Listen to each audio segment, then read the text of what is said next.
તો રાજકોટ અગ્નિકાંડ બાબતે હાઈકોર્ટના સુઓમોટોથી સરકાર પણ હવે ભીંસમાં આવી છે। દરેક જગ્યાએ તપાસના આદેશો તો આપવામાં આવ્યા છે, પણ સાથે જ સાંજે મુખ્યમંત્રીની અધ્યક્ષતામાં એક ઉચ્ચ સ્તરીય બેઠક બોલાવવામાં આવી છે। આ બેઠકમાં તમામ અધિકારીઓ હાજર રહેશે।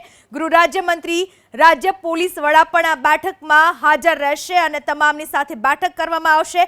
શહેરી વિકાસ વિભાગના અધિકારીઓ પણ આ બેઠકમાં હાજર રહેશે અને ત્યારબાદ મુખ્યમંત્રીએ તમામ મહાનગરપાલિકા કમિશનર પાસેથી રિપોર્ટ પણ મંગાવ્યો છે।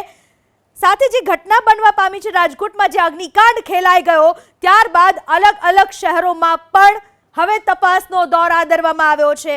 હવે ગેમ ઝોન બધા બંધ કરવામાં આવ્યા અને કહેવામાં આવી રહ્યું છે કે ગેમ ઝોનમાં તપાસ કરવામાં આવશે અને બાદમાં ગેમ ઝોન શરૂ કરવામાં આવશે। પણ અત્યાર સુધી તમે લોકો ક્યાં હતા બધા? અત્યાર સુધી કેમ તપાસ કરવામાં ન આવી? સૌથી મોટો સવાલ।